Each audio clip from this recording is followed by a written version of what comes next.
Hello friends, இன்றைக்கி நம்ம நாட்டுக்கோழி சூப் எப்படி செய்யுதுன்னு பார்க்க போகிறோம். அதுக்கு நம்ம ஃபஸ்ட்டு கோழி கறியை நம்ம வேக வச்சு எடுத்துக்கலாம். ஒரு குக்கர் எடுத்துக்கோங்க. அதில் எடுத்து வச்சுருந்தா நாட்டுக்கோழி துண்டுகளை சேர்த்துக்கோங்க. கூடவே சின்ன வெங்காயம் ஒரு 10 to 15 பல் சேர்த்துக்கோங்க. அப்புறம் 2 காரத்துக்கு ஏற்ப பச்சை மிளகா ஆட் பண்ணிக்கோங்க. அப்புறம் 2 நாட்டு தக்காளி சேர்த்துக்குங்க.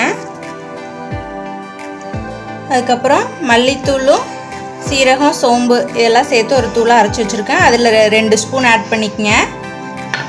அப்புறம் மஞ்சள் தூள் 1/2 ஸ்பூன், உப்பு தேவையான அளவு, கூடவே ஒரு 4 கப் தண்ணி ஆட் பண்ணிக்கலாம்.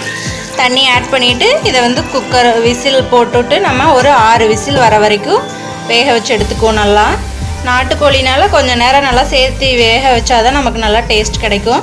சின்ன வெங்காயமே நீங்கள் ப்ரிஃபர் பண்ணுங்கள். பெரிய வெங்காயம் சேர்த்தா நமக்கு அவ்வளோ டேஸ்ட் கிடைக்காது. ஒரு மிக்சி ஜாரில் 1 ஸ்பூன் மிளகு, 1 ஸ்பூன் சீரகம், 10 பல் பூண்டு சேர்த்து ஒரு பேஸ்ட்டாக அரைச்சி எடுத்துக்கங்க. பாருங்கள், நான் ஒரு 10 விசில் விட்டு எடுத்துட்டேன். இப்போ நமக்கு கோழி நல்லா வெந்துருச்சு. இப்போ இதை நம்ம தாளிச்சிக்கலாம்.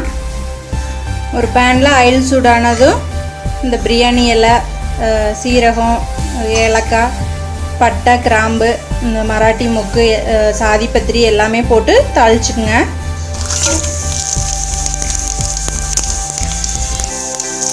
கூடவே சின்ன வெங்காயம், கருவேப்பிலை, கொத்தமல்லியில் போட்டு நல்லா வதக்கி விட்டுக்குங்க.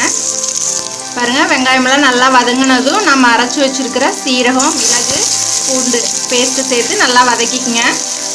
பூண்டெல்லாம் நல்லா வதங்கி அந்த பச்சை வாசனை போனதும் நம்ம வேக வச்சுருக்கிற அந்த நாட்டுக்கோழி சூப் இது கூட ஆட் பண்ணிக்க போகிறோம்.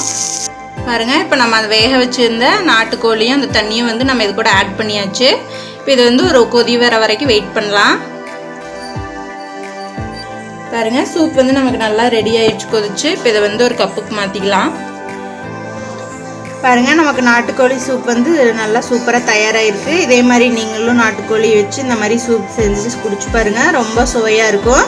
இந்த வீடியோ யூஸ்ஃபுல்லாக உங்கள் ஃப்ரெண்ட்ஸ்க்கு ஷேர் பண்ணிக்கோங்க. நீங்களும் லைக் அண்ட் சப்ஸ்கிரைப் பண்ணுங்கள். தேங்க்யூ.